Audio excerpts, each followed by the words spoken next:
Mari sama-sama kita berdoa. Terima kasih Bapa, kami bersyukur buat anugerah-Mu bagi kami hari ini. Terima kasih Engkau mengumpulkan kami dalam hadirat-Mu untuk kami boleh bersama-sama bersekutu dengan Engkau Tuhan. Terima kasih Engkau Allah yang berdaulat penuh atas seluruhnya kami, atas seluruh anak-anak kami. Kami percaya Engkau Allah yang ada bersama dengan kami. Terima kasih Tuhan, terpujilah namamu, kami memulai persekutuan kami malam hari ini. Dalam nama Tuhan Yesus, haleluya, amin.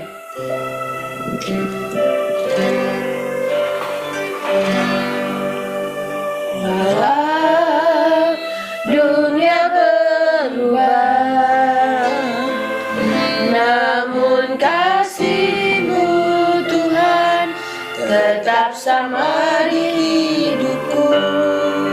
Kau setia dalam setiap rencana-Mu, ku percaya hidupku dalam tangan-Mu. Katakan walau dunia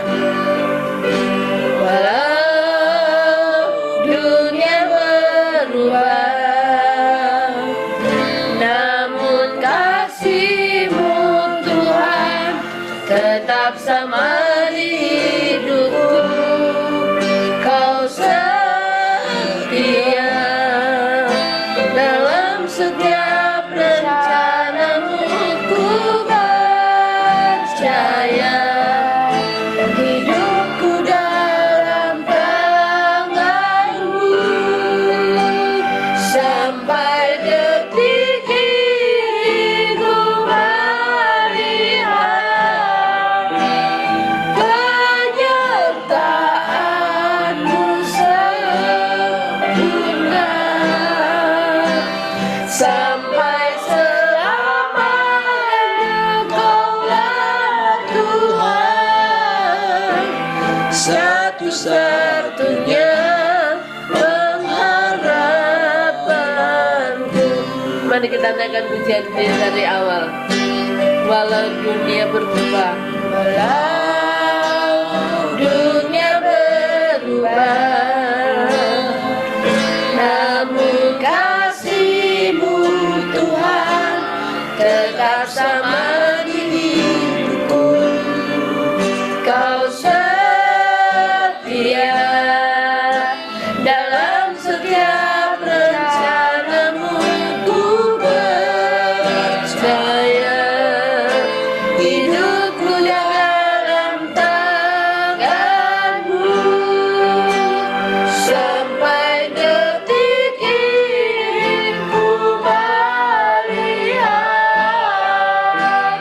penyertaan-Mu sempurna.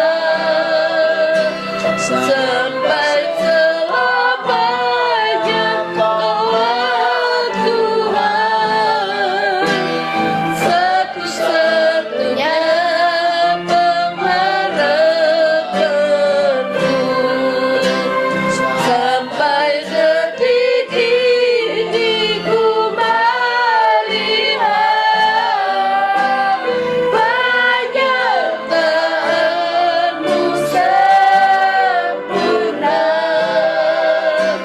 Sampai selamanya Kaulah Tuhan, satu-satunya pengharapan. Sekali lagi katakan sampai detik ini. Sampai detik ini ku melihat penyertaan-Mu sempurna.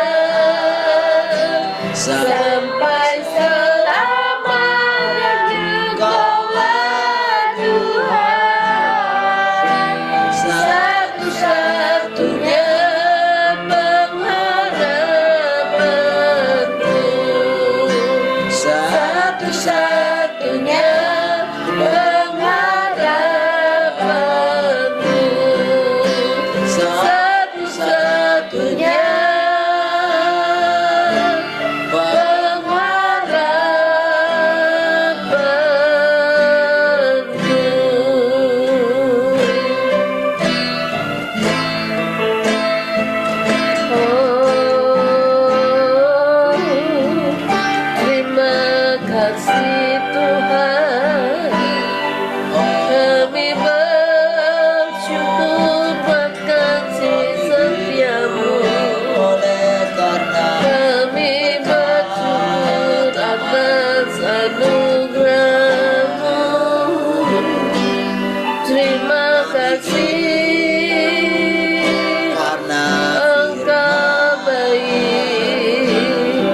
Dia yang berikanku ketenangan. Dalam kasih-Nya ada sukacita. Ku ingin selalu dekat padamu. Terima kasih. Terima kasih Allahku, hidupmu di dalamku dan hidupku di dalammu. Kau ku puja, kau ku sembah, kau ku agungkan, dahsyat di atas segalanya. Katakan Allah yang hidup. Allah yang hidup, penguasa semesta, Dia yang berikanku ketenangan. Dalam kasih-Nya ada sukacita. Ku ingin selalu dekat padamu. Sekali lagi katakan Allah yang hidup. Allah yang hidup, penguasa semesta, Dia yang berikanku ketenangan. Dalam kasih-Nya ada sukacita. Ku ingin selalu dekat padamu. Terima kasih aku, hidupmu di dalamku dan hidupku di dalammu. Kau ku puja, kau ku sembah, kau ku agungkan, dahsyat di atas segalanya.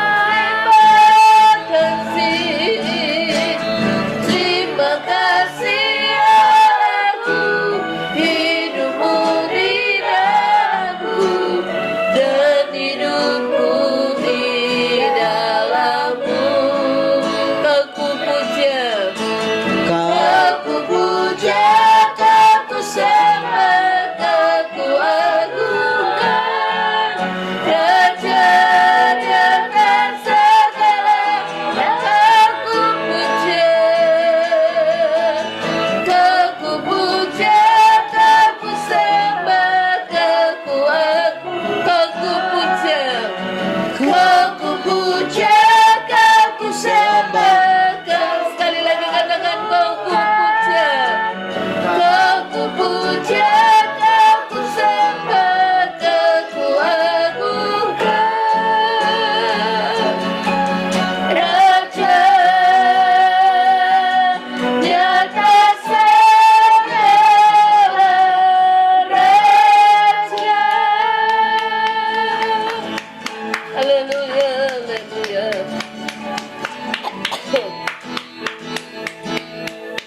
Haleluya, Engkau Allah yang layak dipuja, ditinggikan dan diagungkan ya Tuhan. Terima kasih buat pekerjaan-Mu yang nyata di antara kami. Kami bersyukur Engkau sungguh sangat baik dalam hidup kami. Engkau Allah yang berdaulat penuh atas seluruh hidup kami. Terpujilah nama-Mu, sukacita-Mu melimpah di dalam kami. Haleluya. Mari semua kita bersukacita, sama-sama kita katakan amin.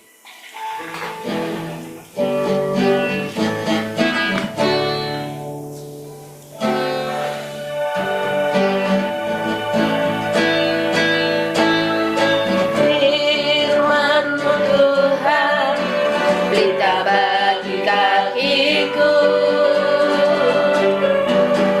Janji-Mu terang bagi jalan-jalanku.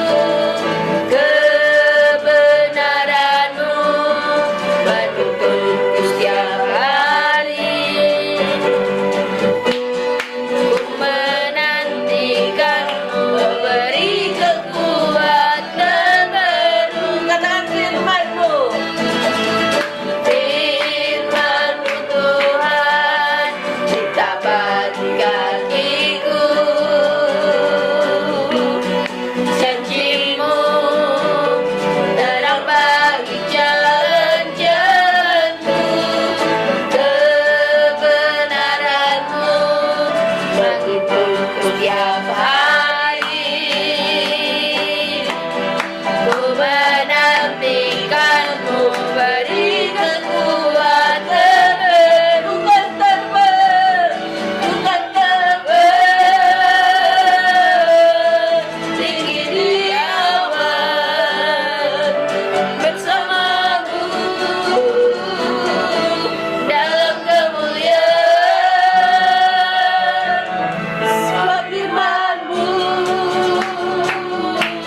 sumber dari segalanya ya Tuhan.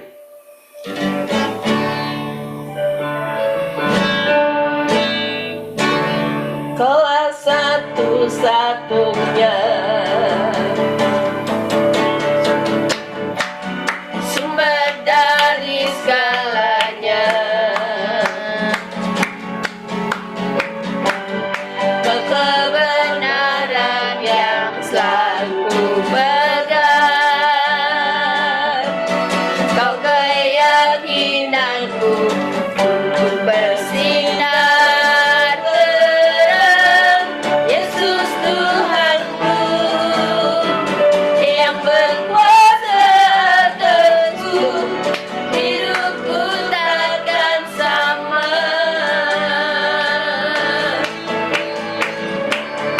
Ku tahu sungguh anugerah-Mu bagiku, hidupku takkan sama. Kaulah satu-satunya, kaulah satu-satunya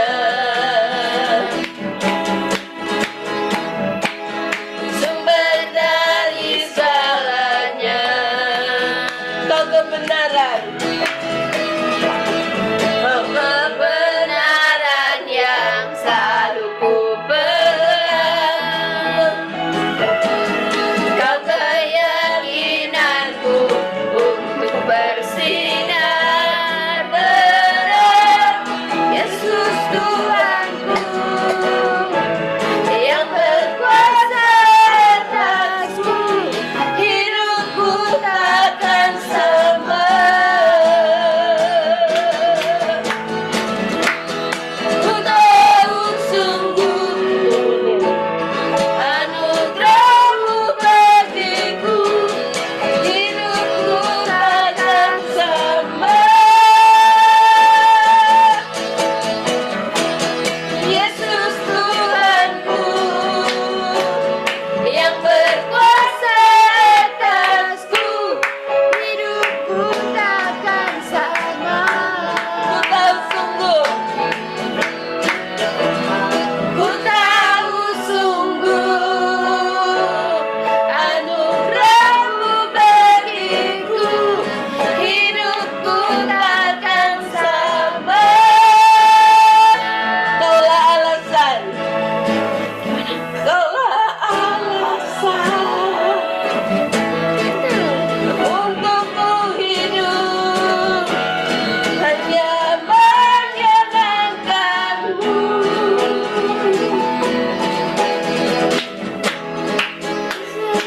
Haleluya, katakan Yesus Tuhanku atasku, hidupku takkan sama.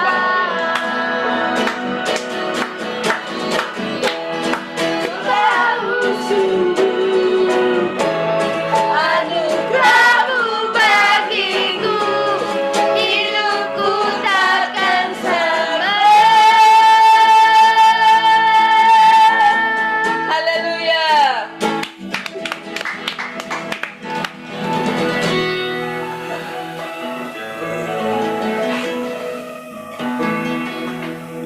Haleluya, terima kasih Tuhan.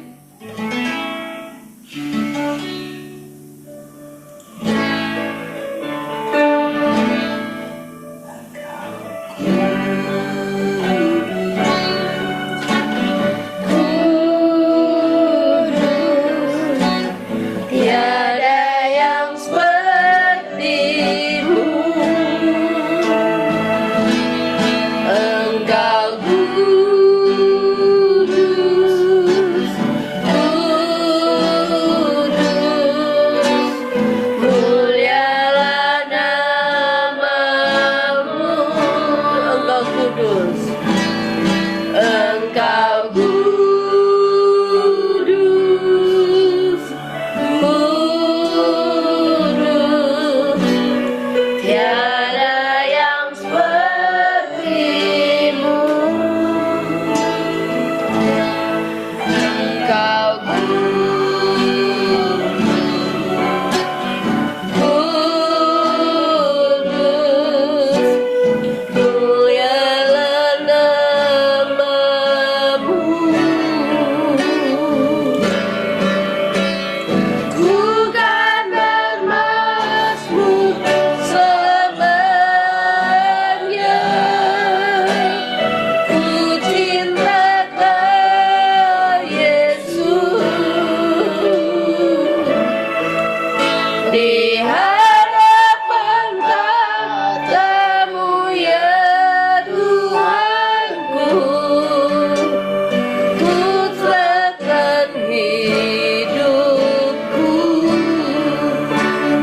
menaikkan pujian ini dari awal. Katakan Engkau kudus, Engkau kudus, kudus, tiada yang sepertimu.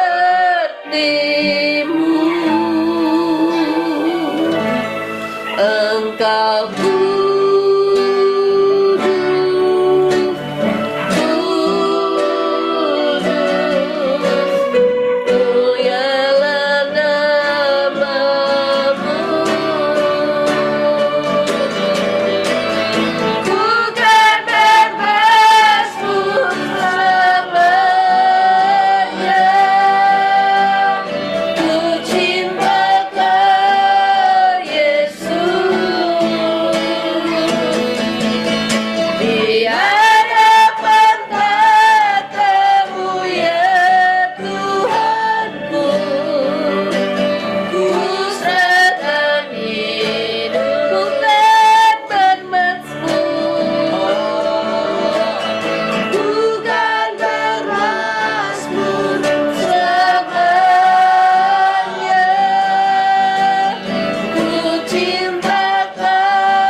kasih Tuhan, syukur buat anugerah.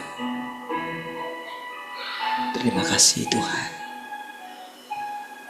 Kami boleh terus memandang Engkau Tuhan. Terima kasih Tuhan buat hidup yang mengalir dari tahta-Mu Tuhan. Terima kasih Tuhan.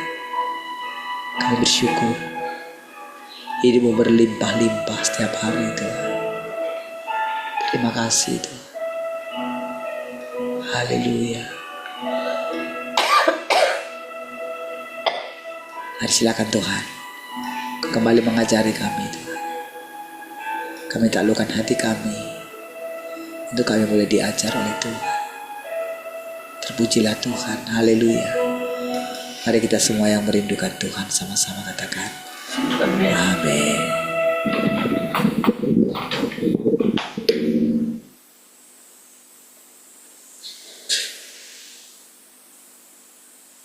Siapa yang foto? 1, 2, 3. Dah. Oke, cek dulu ya.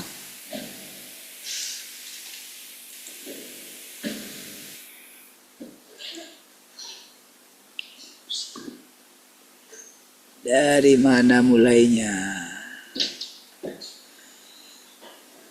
Shalom jelita. Inang udah. Kak Cika mana ya?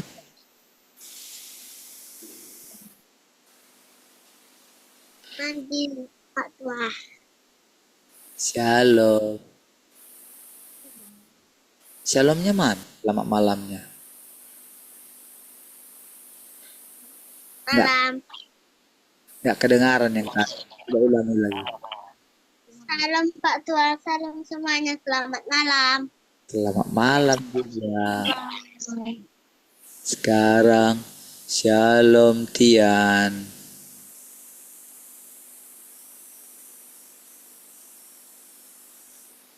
Salam tulang, salam semuanya. Selamat malam. Mana Justin? Rekam tulang. Oh. Shalom Esther sama Bu. Salam tulang, salam semua. Selamat malam. Selamat malam juga. Mana ini? Glory nih. Shalom Kak Glory sama adik buas mana?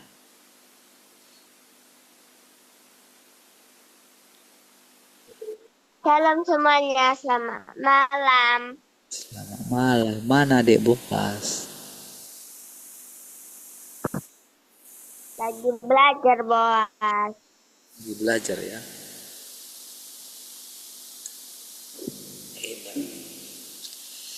Shalom Bang Marvel sama Inang Uda.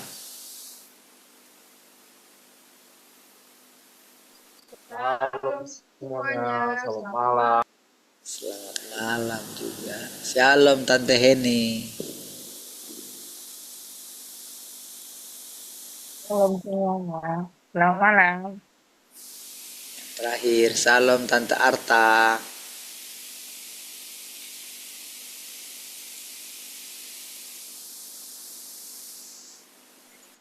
Salam semuanya, selamat malam. Sekarang yang paling terakhir, Shalom semua yang di studio.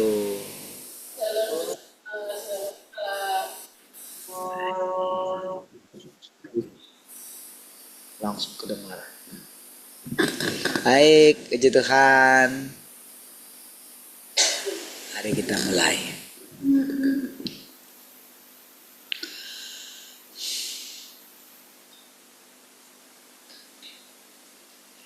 Salam juga yang di radio ya. Siapa yang buka radio?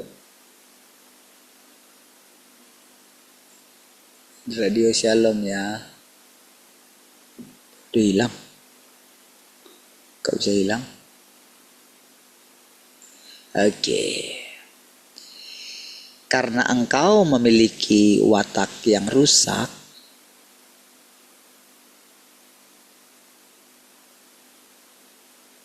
tadi sampai di kekudusan Tuhan bersinar ya, tadi pagi ya. Baik, coba.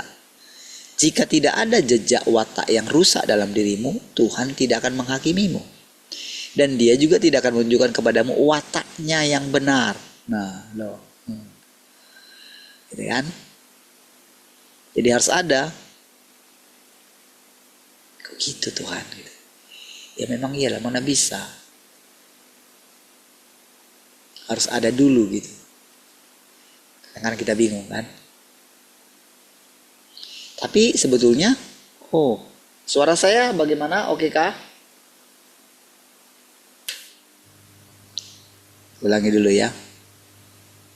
Suaranya oke ya? Nggak ada masalah ya? Baik. Oke, baik. Mari kita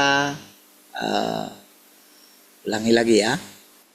Sekali lagi saudara. Nah, jika tidak ada jejak watak yang rusak dalam dirimu, Tuhan tidak akan menghakimimu. Dan Dia juga tidak akan menunjukkan kepadamu wataknya yang benar. Karena tidak ditemukan yang rusak dalam dirimu. Jadi nggak bisa. Wah, saudara, kayak gimana ya? Kayak dilema gitu kan. Sementara di satu sisi, kuduslah kamu supaya aku karena aku kudus katanya. Nah, sementara ketika kita berusaha ingin menjadi kudus gitu, ternyata nggak bisa. Ya kan? Lalu saudara, ketika Tuhan berfirman menyingkapkan watak kita yang rusak dengan penghakiman. Ingat, penghakimannya itu pakai firman ya. Dia pakai firman untuk menghakimi kita. Oke? Nah, kalau kita tidak mengikuti firman saudara, maka kita akan terus bertanya-tanya dalam diri kita gitu. Ada kebingungan di dalam diri kita. Kalau kita tidak mengikuti, kalau kita tidak menyimpan firman-Nya. Oh, firman-Nya bilang begini. Tapi kenapa dia bilang begini ya? Nah, jadi Tuhan tidak dengan sengaja membuat manusia itu bingung gitu. Bukan. Hanya saja memang saudara ya. Hanya saja memang karena dia itu Allah yang hidup gitu. Dia itu benar-benar ingin supaya ciptaannya itu terus mengikuti dia gitu. Jadi tidak ada konsep yang baku. Sementara di dunia ini saudara, manusia itu sudah terlanjur terus memakai konsep gitu. Dari pengalaman hidupnya itu saudara, maka dia akan membuat satu kesimpulan gitu.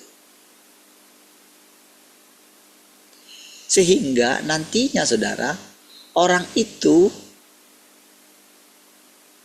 akan berjalan dengan caranya sendiri, tidak dia mempedulikan yang lain. Sementara keadaannya adalah Tuhan kasih tahu, ingat ya, kamu terikat satu dengan yang lain. Dalam pandanganku manusia itu satu gitu. Kan supaya simpel gitu. Nah, jadi dia kasih tahu sama kita semua. Dulu saudara, sebelum orang-orang ini dipilih, firman ini nggak diucapkan gitu. Ketika mereka dipilih awalnya, mereka itu tadinya mendengarkan firman yang indah, saudara. Kan orang-orang itu kan, ketika mereka datang gitu, tadinya saudara, orang-orang ini sebetulnya memiliki kekeringan rohani gitu sebetulnya, sama seperti kita dulu. Oke, nah atau mungkin punya banyak masalah gitu ya, masalah mereka. Jadi mereka itu ketika mulai menemukan sosok Tuhan ini gitu ya. Jadi ketika mata mereka terbuka, Tuhan sudah datang. Oh ya, tiba-tiba saudara, akal dia terbuka gitu. Oh, Tuhan sudah datang kah? Mana buktinya? Lalu dari firman itu mulai disampaikan. Oke. Oh, dia pun mulai berpikir, oh ya, wah, alangkah beruntungnya saya bisa melihat penampakan Tuhan. Gitu kan? Ini bagi mereka yang mengikuti Tuhan yang Maha Kuasa ini, saudara. Wah, berfirman terus tiap hari sampai mulailah Tuhan itu mulai makin kesininya. Tadi awalnya sudah masih pengajaran tentang ini. Ada 3 zaman gitu kan. zaman Taurat gitu kan, lalu zaman kasih karunia, lalu sekarang zaman kerajaan gitu, zaman penghakiman. Lalu dijelaskan lagi tentang penghakiman itu untuk menghakimi gitu, tapi menghakiminya pakai firman gitu. Terus meningkatlah dia. Nah, sementara fase berikutnya adalah ingin memperkenalkan watak Tuhan yang sesungguhnya gitu.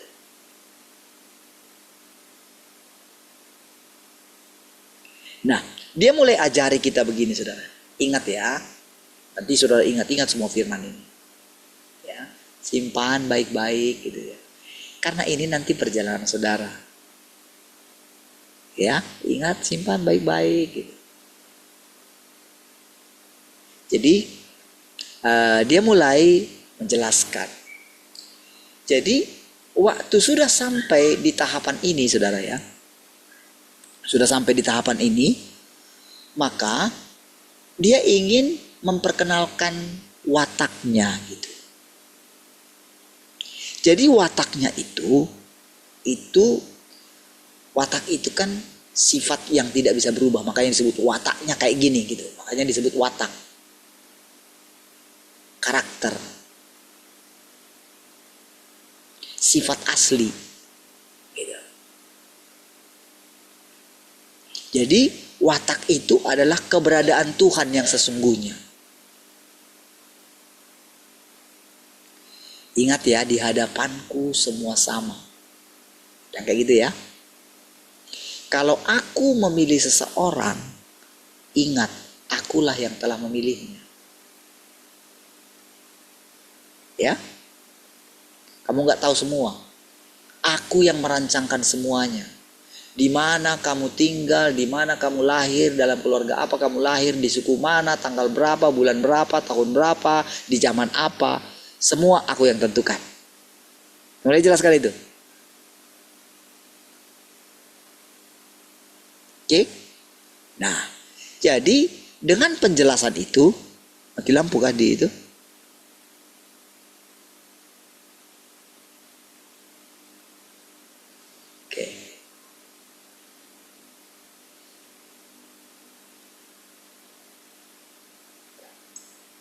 Saya harap kita semua bisa mengikuti pelan-pelan ya. Jadi kita mesti benar-benar terus mendengarkan dengan serius gitu. Bagaimana dia menjelaskan ini. Ya, saya berharap juga saya bisa menerangkan dengan baik gitu, semampu saya gitu. Sepanjang yang saya mulai pahami gitu. Oke. Nah, jadi ketika dia memperkenalkan dirinya ini, saudara ya, dia mulai menyatakan bahwa Tuhan itu boleh dikatakan bagi orang yang tidak mengikut dia akan diizinkan mereka itu hidup sesuai dengan perspektif mereka, cara pandang mereka. Dibiarkan aja. Ada yang dia nggak percaya adanya Tuhan, biarin gitu. Tapi sekarang dia itu mulai fokus kepada orang-orang pilihannya ini. Tapi orang-orang pilihannya ini disinilah itu mulai ketat gitu. Jadi ketika dia mulai mengajarkan tentang wataknya dia, ingat tadi dikatakan kan, kalau tidak ada jejak watak rusak di dalam dirimu, maka engkau tak bisa dihakimi gitu. Nggak bisa.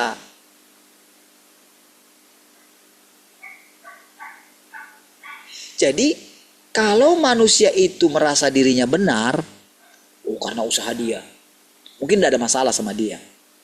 Mungkin pikir dia, kalau aku sungguh-sungguh melayani Tuhan gitu kan, lalu dia baik-baik saja gitu kan, mulailah dia punya kerangka berpikir gitu. Kalau ingin benar-benar baik-baik saja, engkau harus taat sama Tuhan. Gitu. Engkau harus baik. Dia berupaya gitu. Engkau harus berpikiran positif. Dia membuat. Biarin gitu. Karena dia nggak mencari kebenaran. Karena nggak ada alasan dia untuk mencari kebenaran. Dan Tuhan tidak berurusan dengan orang itu. Dibiarkanlah orang itu nampaknya diberkati. Tapi ada tujuannya memberkati orang ini. Di satu sisi, ada satu kelompok orang yang mereka itu punya perjalanan. Mereka itu mulai mencari kebenaran. Entah gimana ceritanya, orang itu punya sifat yang unik. Ini di luar yang tadi ya. Yang tadi kita biarkan dulu. Tunggu ya, saya coba hilangkan dulu ini supaya saya bisa fokus ya.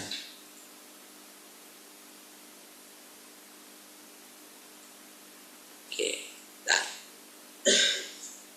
Perhatikan baik-baik. Kita biarkan dulu yang tadi. Yang tadi itu dia itu tidak punya sifat mencari kebenaran gitu. Jadi jangan urusin. Jangan urusin dulu yang tidak mencari kebenaran ini. Oke? Kalau kita urusin dia, nanti kita itu jadi sulit untuk mendengarkan firman Tuhan secara serius. Jadi singkirkan dulu dia. Nanti ini dipakai dia supaya kita ini jadi dibuat ini. Ini kedaulatan Tuhan. Diberkatinnya dia, nampaknya gitu. Oke? Ingat ya, berkatnya dia itu bukan berkat yang sesungguhnya ya. Semua orang yang tidak percaya juga mereka bisa menjalani hidup mereka. Oke? Itu dibiarin gitu. Nanti saudara akan temukan bahwa orang-orang percaya ternyata itu semua agama ternyata digolongkan orang percaya. Nanti saudara akan menemukan kesaksian orang-orang Muslim gitu, di mana kami tadi baru mendengarkan ada seorang ini yang dia benar-benar merasakan bagaimana kayak Tuhan pilih dia untuk menyelamatkan bangsa ini gitu dari perjalanannya gitu. Ketika dia sampai bisa membongkar pagar laut itu ya, nah, sampai memang melalui dia gitu. Nah, jadi saudara, akan ada orang-orang yang beragama yang akan mengatakan bahwa dia bisa mengatakan kalau Tuhan memimpin dia atau Allah memimpin dia. Nanti kelompok-kelompok ini saudara, nanti bahasa mereka bahkan mereka supaya aku didengarkan oleh orang lain. Aku ganti saja dulu bahasaku. Gak usah pakai nama misalnya hanya untuk Allah kami. Dia kan bilang Tuhan gitu. Atau Allah gitu. Ya. Karena di dalam diri manusia itu mulai tercipta tidak ada penggolongan-penggolongan lagi gitu. Kita sedang memasuki zaman itu gitu. Bangsa-bangsa pun nanti akan seperti itu gitu. Gak ada segala peristiwa yang saudara dengarkan, yang saudara saksikan di media sosial saudara, gak ada yang secara kebetulan terjadi. Iya.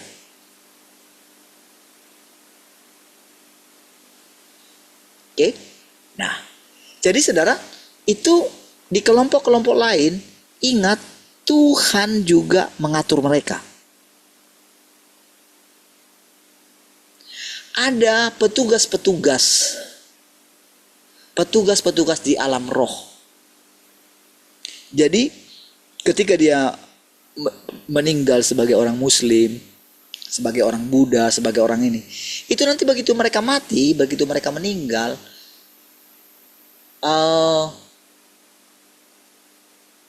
mereka itu akan dikumpulkan bersama dengan yang satu jenis.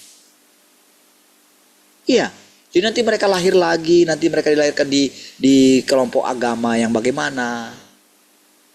Jadi sudah ada yang ngatur semua. Jadi itu ada dalam kedaulatan Tuhan. Ingat ya, dipisah-pisahkannya semua. Ada tempat-tempatnya masing-masing, saudara. Oke. Nah, jadi sekarang ini saudara, ketika dia berurusan dengan kita ini, oke. Jadi firman yang kita dengarkan ini untuk kita pun ada di sini, Tuhan pilih kita.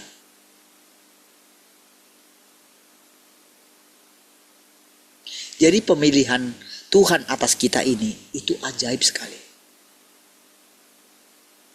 Nanti belakangan saudara baru akan sadar gitu. Setelah saudara menjalani sekian waktu lamanya, ketika engkau mulai serius mendengarkan perkataan-perkataan ini, mulailah engkau akan begini. Tiba-tiba saja engkau seperti memulai menyimpulkan gitu. Oh, nanti tiba-tiba saudara ingat firman Tuhan yang lain. Oh, nanti saudara ingat juga dari Alkitab. Oh, makanya Alkitab bilang begini ya, makanya begini ya, makanya begini ya. Oke. Nah, nasihat saya, jangan membuat kesimpulan secara menyeluruh gitu. Saudara harus sisakan, harus berikan gitu. Perhatian saudara kepada bagaimana dia akan menjelaskan.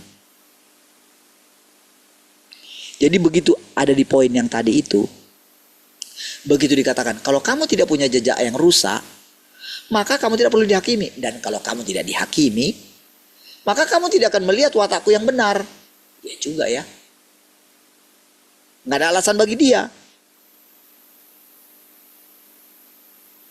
Jadi kalau Tuhan Yesus ketika dikatakan dia guru yang baik, terus dia mengatakan siapa yang baik?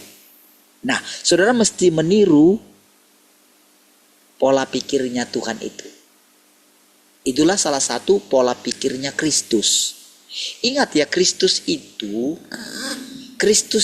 adalah kan yang diurapi. Jadi Kristus itu satu. Jadi Kristus itu dia dikatakan dia itu Allah itu kan. Tetapi Kristus itu adalah pikiran yang dijalankan oleh Tuhan yang berinkarnasi. Kan Yesus itu adalah Tuhan yang berinkarnasi. Tuhan yang di sorga yang menjadi manusia. Dia punya pikiran yang namanya Kristus. Jadi disebut dia Kristus. Di luar itu lawannya antikristus. Jadi sebetulnya boleh dikatakan pada awalnya semua kita antikristus. Jadi kalau kita menolak jalannya Tuhan, kita antikristus. Kalau kita menolak kita itu dihakimi, kalau kita itu bingung dengan Tuhan, antikristus kita. Kalau Tuhan katakan, iblislah yang jadi bapakmu, katanya gitu. Lalu orang itu melawan, berarti orang itu antikristus, memiliki pikiran antikristus, memiliki pikiran di luar Kristus, itu artinya sebetulnya antikristus. Gitu ya, lawannya Kristus. Jadi kalau dikatakan iblis adalah bapakmu, jadi kalau mereka tersinggung, berarti mereka nggak cinta kebenaran. Nah, kalau kita cinta kebenaran, kalau kita mulai mengasihi kebenaran, perkataan senegatif apapun yang diucapkan oleh Tuhan, karena kita percaya Tuhan itu berdaulat, kita tak akan tersinggung. Kita tidak akan bingung. Kita tidak akan marah. Mau bagaimanapun hidup kita, jalan hidup kita akan terima. Itulah orang yang mulai ditaklukkan. Tapi kalau masih terus gitu ya, rasanya bangun gitu, masih ingat masalahnya gitu, nggak bisa tersenyum gitu ya. Apalagi kalau misalnya tiap hari mengalami kegagalan gitu ya. Lalu dia mulai berkata, kenapa lah aku gagal terus ya? Jangan-jangan dulu nenek moyangku kayak gitu. Itu nggak ada urusannya. Nggak ada urusan kita memperbaiki nenek moyang kita. Nggak zamannya kita sekarang menginjili nenek moyang kita. Nggak zamannya.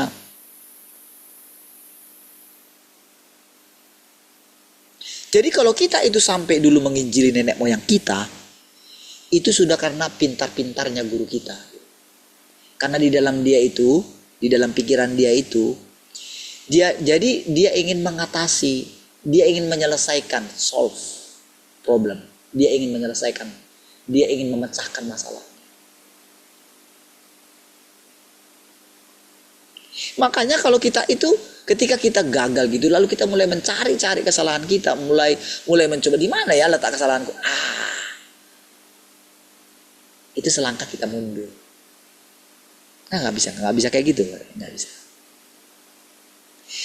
Jadi waktu Tuhan sudah datang, nggak ada lagi gunanya kita, karena kita sudah dihakimi ceritanya.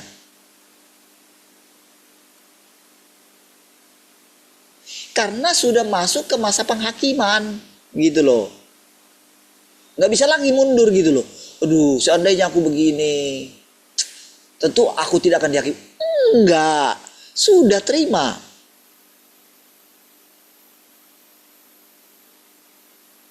Jangan lari lagi. Jadi orang yang disampaikan Tuhan Yesus itu, dia nggak mikir lagi untuk diselamatkan dia dari situ, tidak. Sementara yang satu masih mikirkan, selamatkanlah kita dari sini.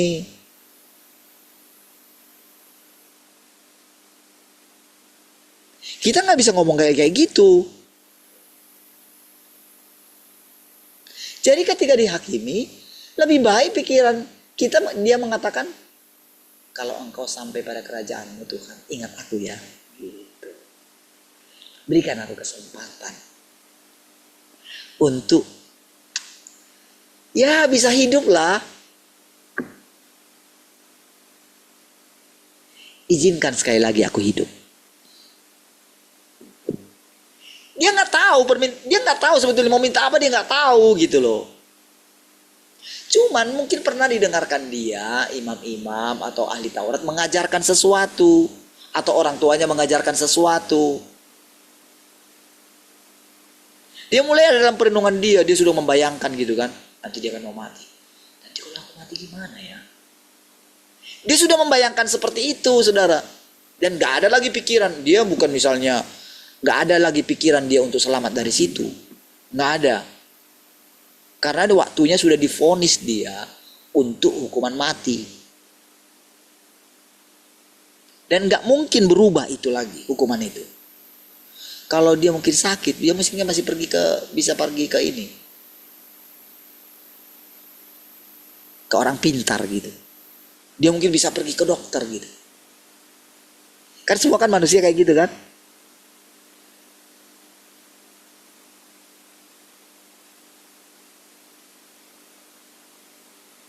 Sampai si Luhut tuh ngomong kayak gini. Kalau nggak percaya dan antara, biarlah kalian sudah pergi duluan kalian ke surga. Itu ejekan lah sebetulnya. Duluan kalian pergi ke surga katanya kayak gitu. Tahu nggak? Itu kata-kata itu saudara, kata-kata yang boleh dikatakan itu kayak gini loh. Udahlah, pergilah ke surgamu itu. Kalau aku masih di dunia ini, dia sedang mengatakan aku milik dunia ini. Tersetan sama surga itu. Kira-kira kayak gitu.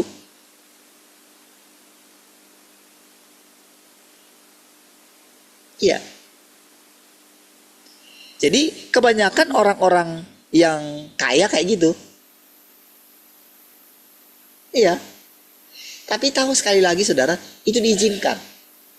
Sama seperti iblis, dia diizinkan. Jadi ketika saya katakan itu saudara, ada masalah. Biarin aja itu, kayak gitu. Biarin aja si Opung itu kayak gitu. Biarin aja dia. Ya karena dia masih sehat. Karena dia masih punya kuasa. Kalau kuasa diambil dari dia, barulah. Jadi biarkan dulu. Dan itu pun berguna. Sama seperti iblis berguna, dia pun berguna. Jadi sama seperti yang tadi itu saudara. Yang dilihat si Asaf itu. Yang hampir membuat dia tergelincir. Yang sampai dia sakit pinggang.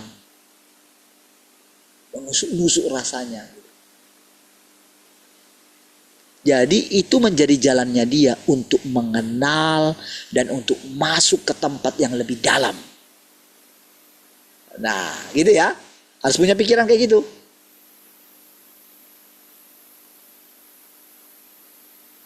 Nah, ketika Tuhan katakan tadi, dan aku tidak akan memperlihatkan watakku kepadamu. Waduh.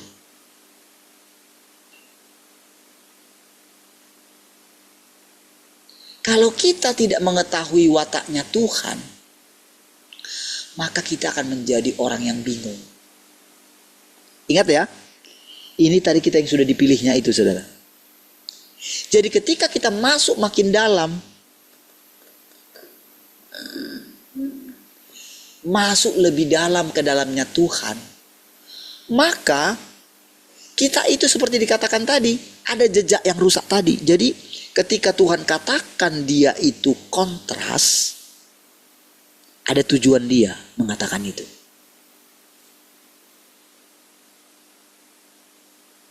Dengan dia mengatakan kita kontras, dengan dia mengatakan, ingat ya, untuk sampai kepada kontras itu, ingat ini bukan kontras iblis ya. Bukan. Maksudnya itu bukan iblis ya, sudah jadi iblis aja dia gitu. Sudah. Sementara orang ini, kan dia kan manusia. Yang membuat kita berbeda dengan iblis. Iblis gak mungkin diselamatkan dia. Itu sudah patokan. Iblis itu pokoknya tujuannya itu, akhir hidupnya itu dibinasakan dia.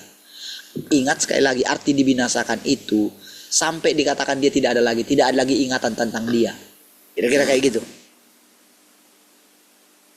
Makanya tadi pagi kan saya katakan begini. Ketika Tuhan berbicara kepada Ayub, iblis itu tidak ada di sana. Nggak boleh ada dia. Tahu maksudnya apa?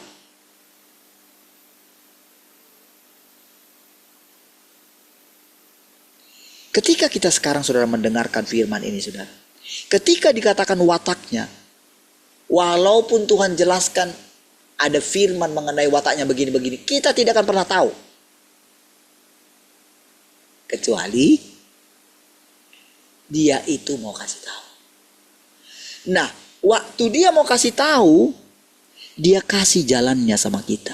Firman yang tadi itu.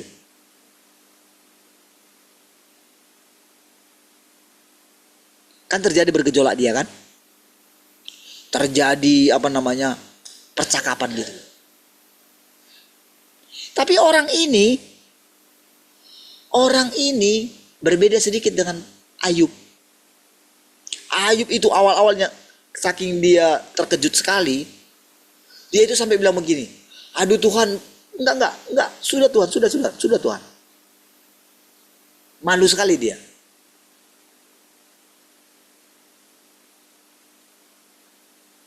Padahal Tuhan belum selesai bicara. Pikirnya Ayub, dia sudah mengenal Tuhan setelah itu. Tidak. Masih ada perjalanan yang panjang setelah itu. Ayub tidak tahu kalau nanti ada zamannya di mana Mesias itu datang. Dia belum tahu itu. Masih panjang perjalanan itu. Dia nggak tahu. Mengenai iblis pun ada di situ. Dia nggak tahu pada saat itu. Ketika dia menulislah, barulah dia tahu semua peristiwa di alam roh itu. Itu perjalanan yang panjang.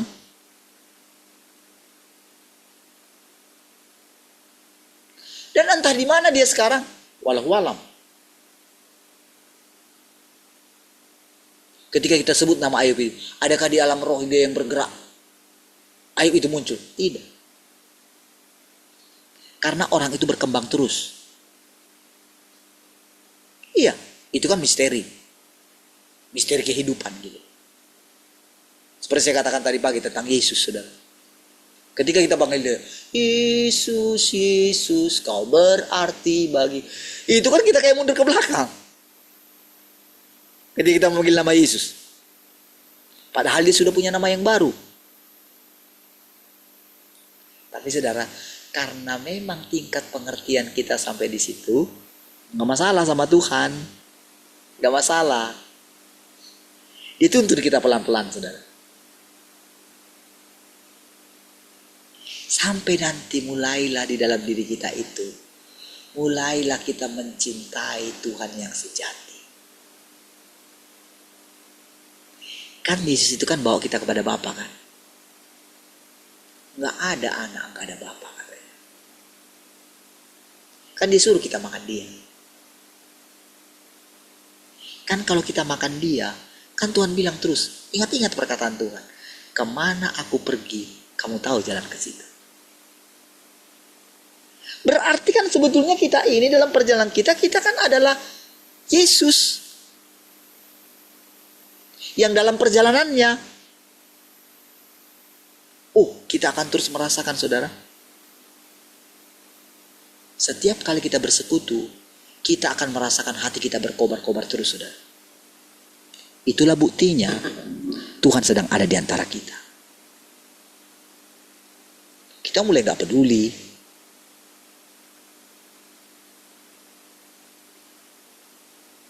Karena coba saudara dengan perkataan ini saudara. Cobalah saudara ketika suatu saat kita dibilang juga kontras. Gimana lah? Tapi puji Tuhan, ini jadi contoh.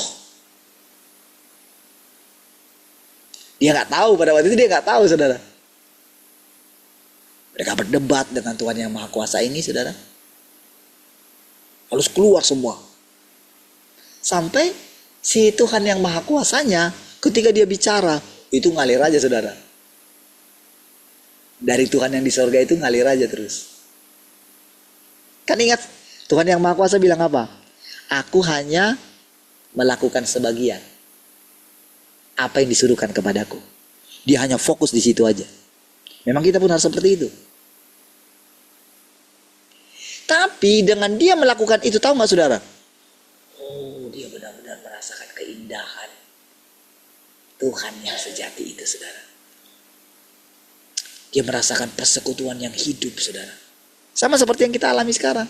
Ketika saya bercerita kepada saudara, ketika saya mengatakan ini saudara, diam-diam di dalam diri saya itu saudara, ada sesuatu yang saya tahu hanya Tuhan aja yang tahu lah gitu.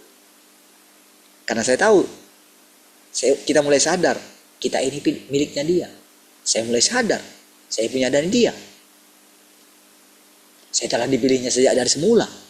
Mana saya tahu tentang pilihan itu. Tapi saya belajar menunggu di kaki Tuhan setiap hari. Belajar melihat firman-Nya itu. Belajar melihat pergerakannya. Oh kayak gitu ya Tuhan. Lanjut terus Tuhan. Silakan Tuhan. Aku mau lebih dalam lagi Tuhan. Nggak habis-habis loh Tuhan itu. Nggak habis-habis. Ya. Selama kita berjalan, selama kita dikasih hidup ini saudara, apa saja yang kita lihat saudara, kita akan melihat pemerintahan Tuhan. Kita akan melihat saudara, Tuhan itu hanya diam. Sama seperti ketika kita mulai persekutuan ini saudara. Mana? Tuhan mana? Mana? Ketika kita mulai masuk, ketika saya mulai membuka mulut saya, barulah kita mulai melihat Tuhan. Iya. Kenapa kok bisa kayak gitu? Inilah misteri. Inilah Tuhan yang unik itu saudara. Ya. Mau dari mana nanti kita persekutukan firman ini saudara, dia makin lama akan makin menampakkan diri. Itu bukan omon-omon. Itu nyata. Setiap hari. Rasakanlah perubahan-perubahan yang saudara alami setiap hari. Rasakan. Dan nanti saudara akan melihat bagaimana pekerjaan Tuhan itu berlanjut. Oh bukan di sana. Bukan. Melalui yang saudara lihat setiap hari. Melalui kehidupan saudara.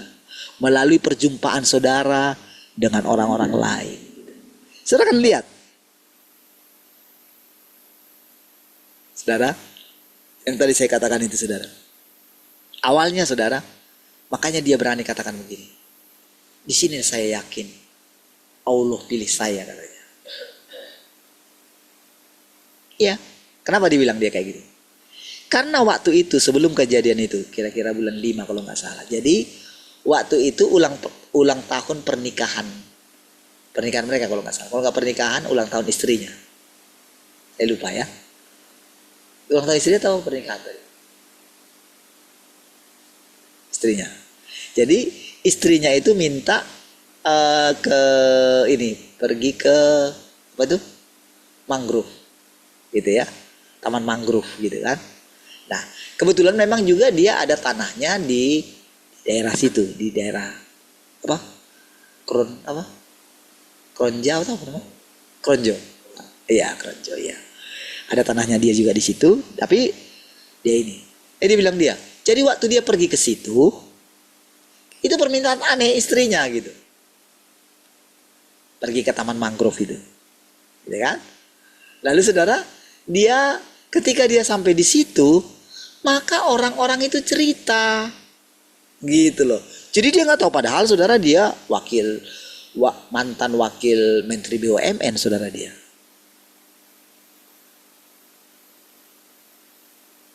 Nah, saudara, ketika itu dari situlah dia mulai, wah, setiap kali saudara dia sudah kayak diburu orang yang di sana. Sudah ada preman-preman yang mau inikan dia gitu. Jadi musuhi, gitu kan. Tapi setiap kali dia itu mau pergi ke sholat di masjid yang ada di sekitar situ gitu ya. Setiap kali dia pergi, nanti ternyata sudah duluan orang si preman-preman itu. Jadi ketika dia ke sana sudah pergi dari situ gitu loh. Berkali-kali kayak gitu katanya. Dalam perlindungan gitu. Jadi dari yang saya ceritakan dari kesaksian, kok bisa ya orang muslim cerita kayak gini ya? Iya. Ya seperti cerita kita lah.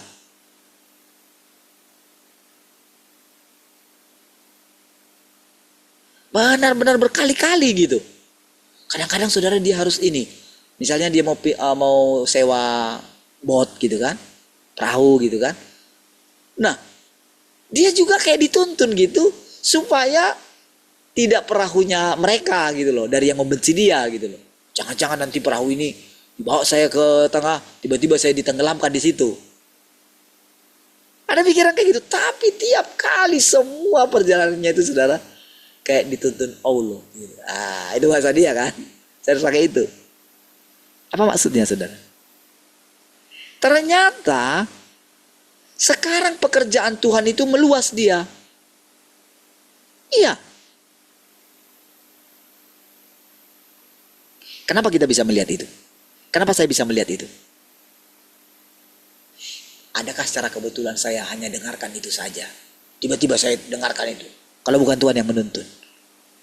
Dan kalau Tuhan tunjukkan itu, berarti ada yang mau diceritakan dia. Jadi yang kita dengar setiap hari itu fresh. Iya, segar setiap hari yang kita dengarkan. Kayak Tuhan bisa berbicara dari semua sudut pandang. Iya, dari kejadian-kejadian yang kita alami. Disitulah saudara melihat diri saudara itu kayak orang paling berhikmat. Tetapi diam-diam dalam hati saudara, itu Tuhan, bukan saya. Gitu loh. Saudara kan lihat itu dalam perjalanan saudara. Jadi Tuhan bukan jauh di sana, bukan nanti tunggu kita mati baru kita lihat Tuhan, baru kita lihat sorga. Tidak, hari ini, setiap hari. Jadi kita tidak lagi menyusahkan Tuhan dengan permintaan-permintaan kita. Enggak lagi. Justru kita sekarang mulai tahu, oh, jangan-jangan ini dipakai dia untuk menerangkan sesuatu.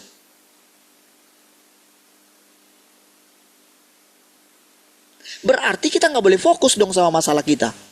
Berarti kita nggak bisa fokus dong sama diri kita sendiri. Termasuk segala kekurangan kita. Termasuk segala watak kita mungkin yang rusak gitu. Kita nggak berusaha menutup-nutupi kesalahan kita. Sudah tampil apa adanya. Iya. Memang benar kita menjauhi kejahatan. Ya. Tetapi jangan sampai berusaha dengan kekuatanmu. Hanya Tuhan. Hanya ketika hidupnya Tuhan ada dalam kita. Barulah segala tekad kita itu ada nilainya. Iya. Setelah kita sekarang sudah sekian waktu lamanya saudara, barulah Tuhan secara perlahan-lahan Tuhan mulai bisa berbicara kepada kita.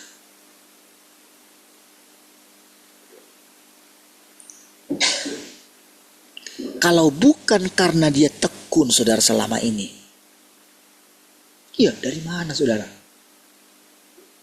Dari mana kita bisa memasuki keadaan seperti ini? Ajaib loh saudara. Ajaib. Hebat sekali. Tahu-tahu kita sudah ada di zaman ini. Tahu-tahu kita sudah dihakimi. Ya, kalau dulu mungkin saudara negatif kita. Tapi puji Tuhan saudara, lagunya itu saudara praise saudara. Tak pernah ku bayangkan. Coba misalnya kalau dia itu lagu sedih saudara.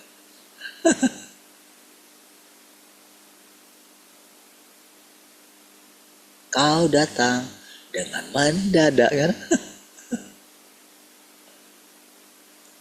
Tuhan hakimi kita, tapi dalam keadaan sukacita lagunya saudara. Ya kan? Dihakimi, tapi bersukacita. Ketika dihakimi kita saudara, nggak mungkin kita benar, percayalah. Tapi kan orang bilang kan, mereka menunggu pengadilan tahta Kristus kan. Mereka membayangkan loh, mereka membayang-bayangkan gitu. Jadi dengan perbuatan mereka yang baik, nanti mungkin akan diingat sama Tuhan. Iya kan? Dipandangin pelayanannya, wow, jiwa-jiwa yang banyak. Lalu dia mungkin membuat gerakan-gerakan gitu. Oh Tuhan, kami adalah umat-Mu. Dia ingat tentang jasanya. Padahal udah jelas-jelas saudara, kamu semua pembuat kejahatan. Anyah dari sini, kamu gak boleh ada di sini. Apa artinya?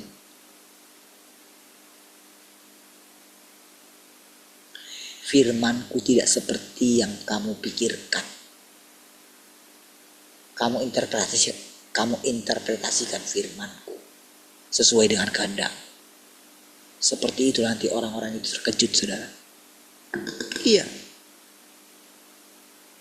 Sebetulnya harusnya sudah mulai sadar sih, tapi nggak sadar-sadar.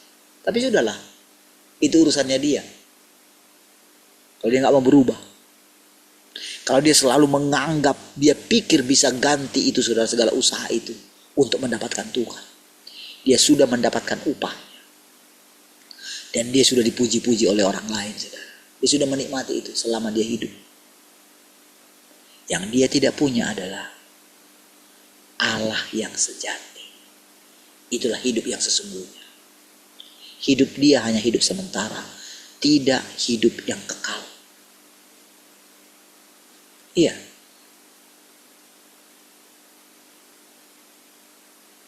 Jadi ketika sekarang saudara Tuhan mulai mengajari kita, Tuhan memimpin kita, Tuhan menuntun kita. Penghakiman itu kayak gini. Nah, itu dia kan? Kamu tidak punya watak yang rusak. Kalau kamu tidak punya jejak watak yang rusak, aku nggak bisa hakimi kamu. Dan ya aku nggak bisa lah menyatakan watakku yang benar kepada kamu. Iya ya. Terus gimana Tuhan? Udah, duduk aja tiap hari. Terapkan firman Tuhan. Apa yang kamu dengar hari ini, terapkan. Kalau rasanya kamu bingung, kalau rasanya gelisah hatimu, berdoalah. Supaya tenang. Iya, doa saja. Apa yang mau kamu doakan? Sudah, masuk aja dulu ke kamar. Sujud aja dulu. Kamu kan nggak tahu kan yang kamu doakan? Kan kebenaran kan sebetulnya kita tidak tahu berdoa. Iya kan? Kita tidak tahu apa mau kita minta. Tapi karena Tuhan suruh kita berdoa juga. Lalu kita bilang, Tuhan, ajarilah aku berdoa. Kita setia nunggu dia. Iya. Dia latih kita setiap hari, saudara. Saya nggak tahu apa yang mau saya ngomongin, saudara. Saya juga menghadapi masalah sama seperti saudara. Sama juga. Tapi secara perlahan, saudara, kita mendengarkan arahan demi arahan. Kita mulai merasakan hidup dari Tuhan itu mengalir di dalam kita.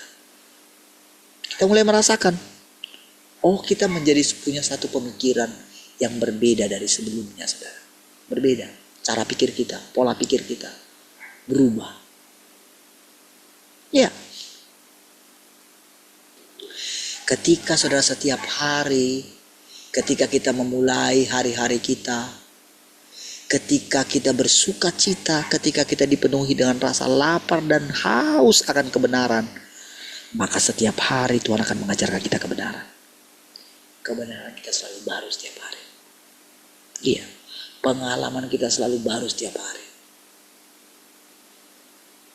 Tuhan itu menjadi nyata. Iya, sangat nyata. Walaupun si orang tadi itu, saudara, dia rasanya mengalami pimpinan Tuhan. Saudara, itu terbatas, saudara. Kenapa? Masih ada usaha di dalam diri dia. Sebetulnya itu memang dia sudah, memang dia sudah ditakdirkan begitu. Dia nggak tahu. Dia paling gak tahan lihat orang menderita misalnya. Tentu saudara, itu sesuai dengan kehendak Tuhan gitu. Dilakukan saja. Tapi mengenai kita, saudara, ketika itu dibimbing, itu ada rahasia terdalam, saudara, yang diajarkan kepada kita setiap hari.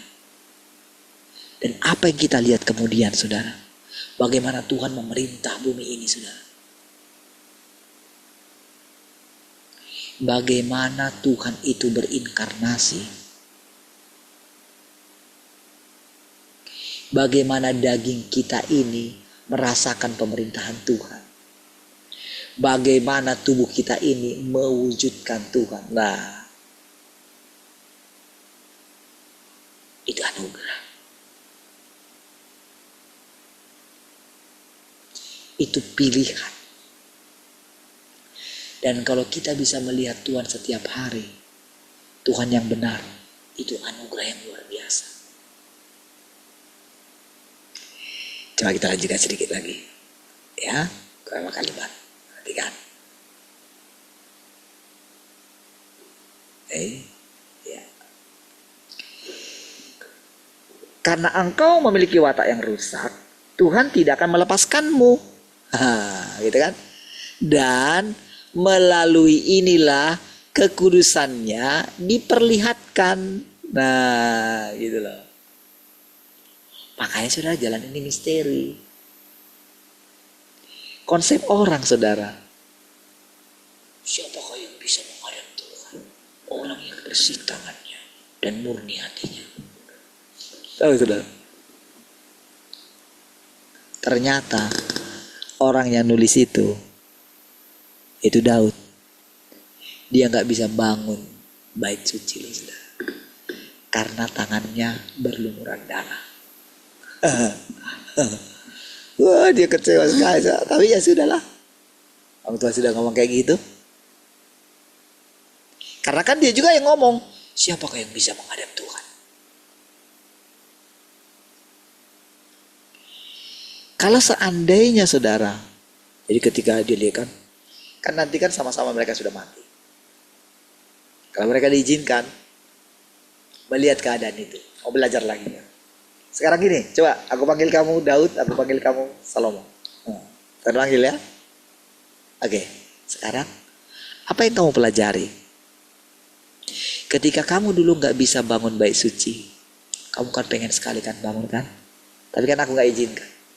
Lalu kamu bertanya enggak, kok aku izinkan anakmu? Lalu kamu lihatlah kehidupan anakmu. Parah sekali kan hidupnya kan? Kira-kira kamu ada salah nggak? Ada merasa bersalah nggak? Kayak kan dia benar-benar membesarkan Salomo itu, saudara, benar-benar dalam keadaan situasi damai. Oke, saudara, Daud itu benar-benar boleh dikatakan dia itu benar-benar mengajari anak-anaknya. Dia benar-benar ingin supaya anak-anaknya ini tidak seperti dia dulu. Tapi jadikah? Sekarang kamu lihat anakmu ini Salomo gimana akhir hidupnya. Ketika mungkin Salomo memandang kepada Daud. Pak, aku gagal Pak. Ya aku nggak tahu, aku nggak bisa menguasai nafsuku. Ya kayak gitu kan. Akhirnya istri-istriku itu yang banyak itu, akhirnya itu menjerumuskan aku.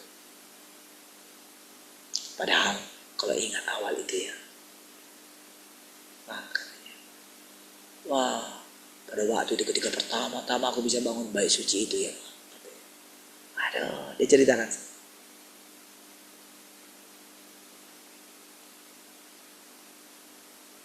Dan kalau terus berlanjut, saudara,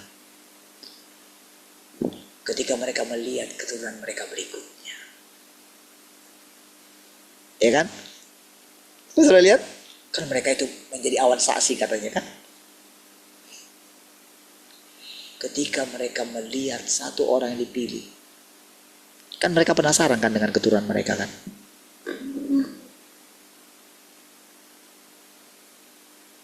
Kan yang disebutkan nanti kan dia itu anak Daud katanya. Dan mereka memandang dari jauh. Dia lihat anaknya itu. Kira-kira Daud berani enggak? Berani enggak mengatakan kalau itu anaknya dia? Saya rasa enggak berani. Jauh sekali. Kami semua gagal. Tapi syukur kepada Tuhan. Sekarang Yahweh dulu yang memimpin aku itu ternyata diam di dalam keturunanku ini. Dan sekarang aku gak berani mengatakan itu keturunanku. Jadi ketika Yesus mengatakan, ayo kenapa kok dikatakan Mesias itu anaknya Daud? Tetapi kenapa Daud bilang memanggil dia itu Tuanku? Ketika Daud mendengarkan itu, karena orang itu tidak bisa menjawab ketika Tuhan ngomong gitu kan. Lalu setelah Daud bilang, tepat katamu Tuhan, Engkau Tuhanku. Benar. Ketika aku dulu bernubuat, ketika dulu aku bermazmur, ternyata benar. Tuhanlah yang menaruh perkataan itu dalam mulutku. Sehingga aku memanggil Engkau Tuanku. Iya. Kalau kita mau coba. Kok bisa kayak gitu? Kok bisa saya nerangkan seperti itu? Kok bebas saya ngomong kayak gitu?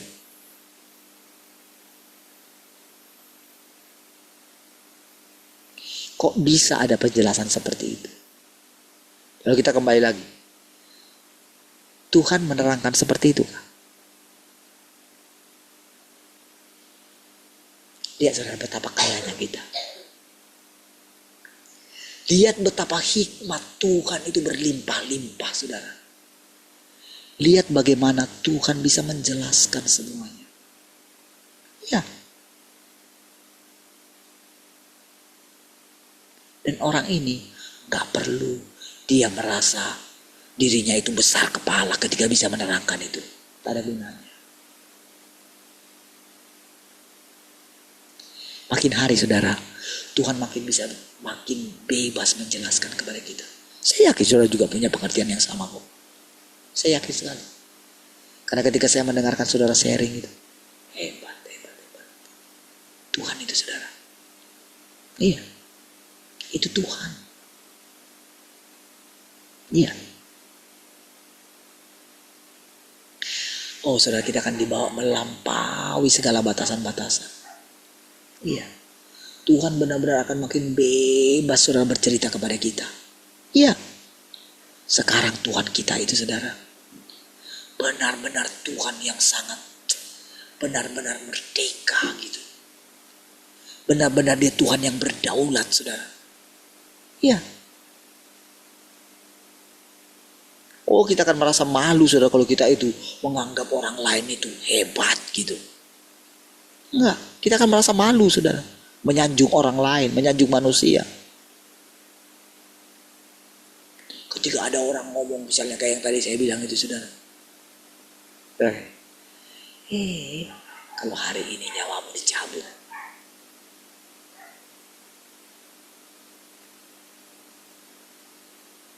Kamu kayak bebas bicara kayak gini.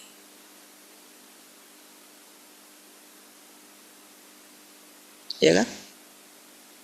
Bagaimana orang-orang yang menindas rakyat kecil itu saudara? Dengan semena-mena menipu orang lain mungkin. Menganiaya orang lain. Kita pandang. Dia pikir. Dia bisa lari daripada hukuman. Dia bisa lari dari hukum. Dia pikir dia bisa beli hukum itu dengan uang.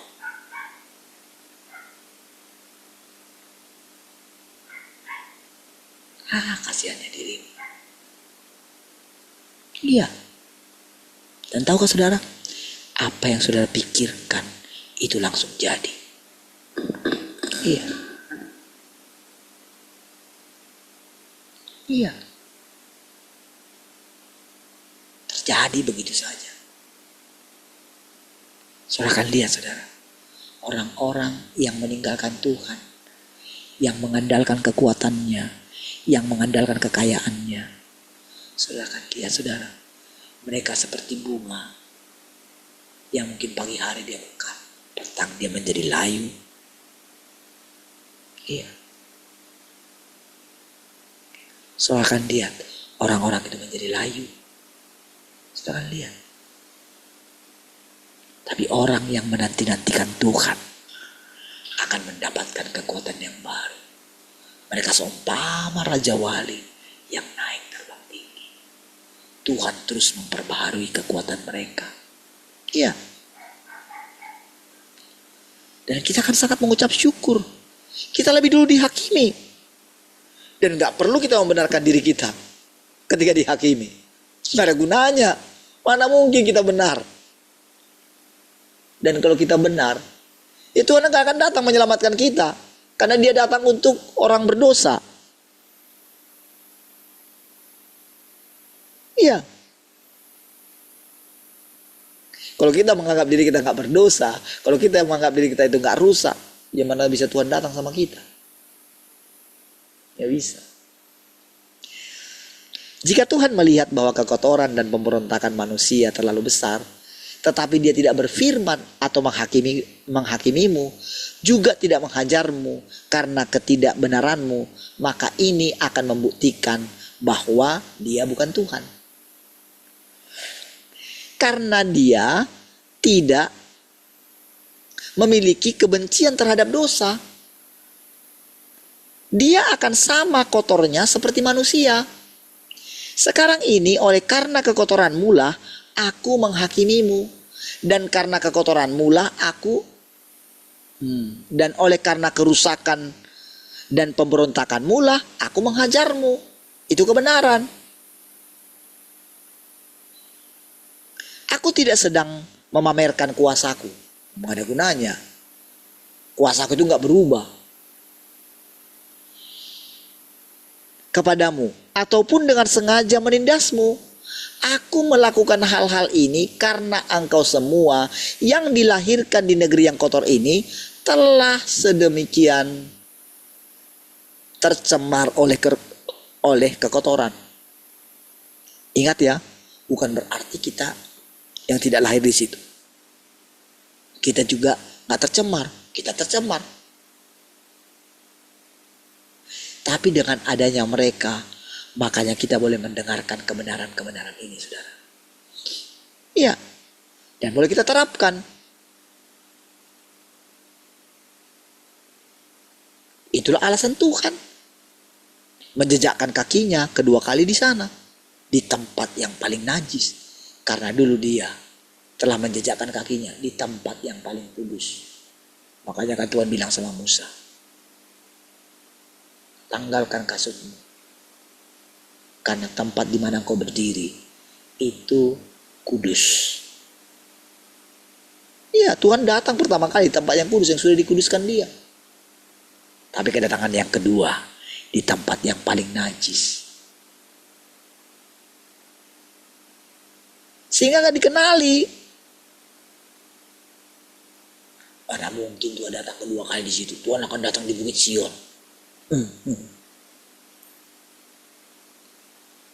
Dia nggak ngerti, saudara.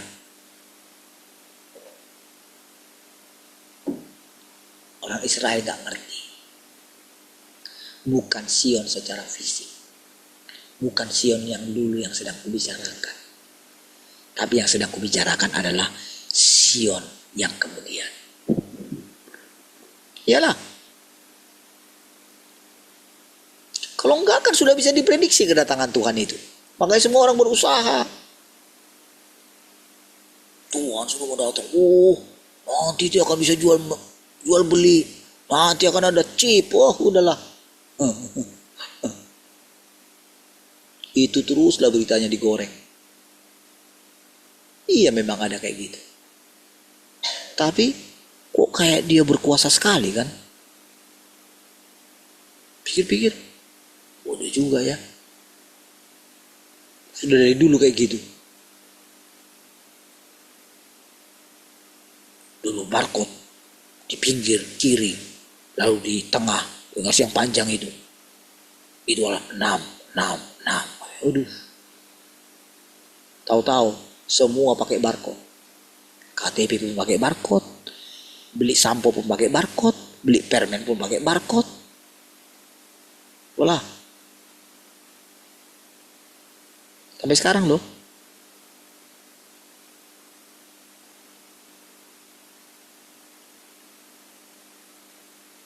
Nanti mau bilang bagaimanapun, saudara,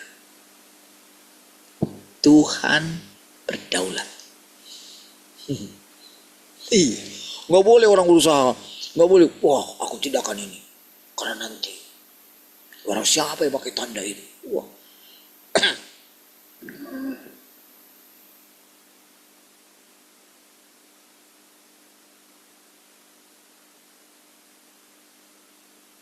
Tuhan nggak bisa diprediksi, saudara. Tuhan tidak bisa dibuat jadi teori, nggak bisa. Semakin orang berusaha, semakin orang tidak mengenal Tuhan.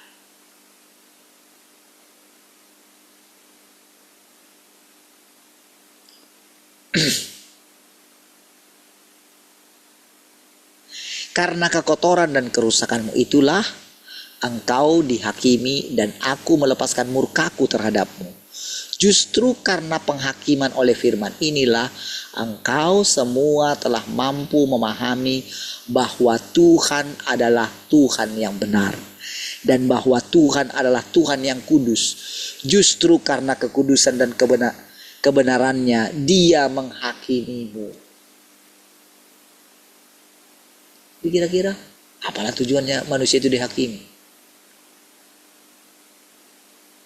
Oh, untuk memberikan upah. Emang apa yang sudah bisa kita kerjakan? Aku telah menyelesaikan pertandingan dengan baik. Bagiku telah tersedia mahkota kehidupan. Diketawain saudara sama surga. Ketawain lah.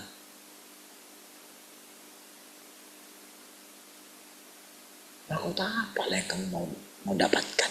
Orang kamu hidup untuk dirimu sendirinya. Kamu melayani supaya orang puji kamunya.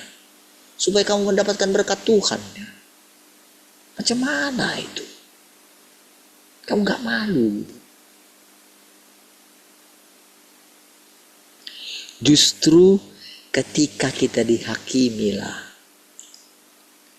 maka kita bisa mengenal Tuhan yang benar. Justru ketika kita dihajarlah, kita akan mengenal Tuhan dengan benar. Kita mengenal wataknya. Takut tak akan Tuhan mulai terbit di sini, saudara. Iya, cinta akan Tuhan, cinta akan kebenaran, lapar dan haus akan kebenaran. Dia terus bertumbuh setiap hari. Ketika kita dihakimi, kita mulai memasuki kerajaannya. Iya. Jadi kalau firman Tuhan katakan kita sudah sedang memasuki kerajaan itu, saudara, itu kebenaran. Itu firman Tuhan. Firman Tuhan, iya dan amin. Dan kita mulai mengalami itu semua. Setiap hari, saudara. Setiap hari. Kalau engkau memberikan hatimu setiap hari, saudara, engkau akan melihat bagaimana Tuhan menyelamatkan engkau dari keegoisanmu. Iya. Menyelamatkanmu dari kerusakanmu, dari kemalasanmu, dari masa bodohmu, dari merasa benarmu. Tuhan lepaskan kita satu demi satu, membuat kita menari dan bersuka cita di hadapan Tuhan setiap hari.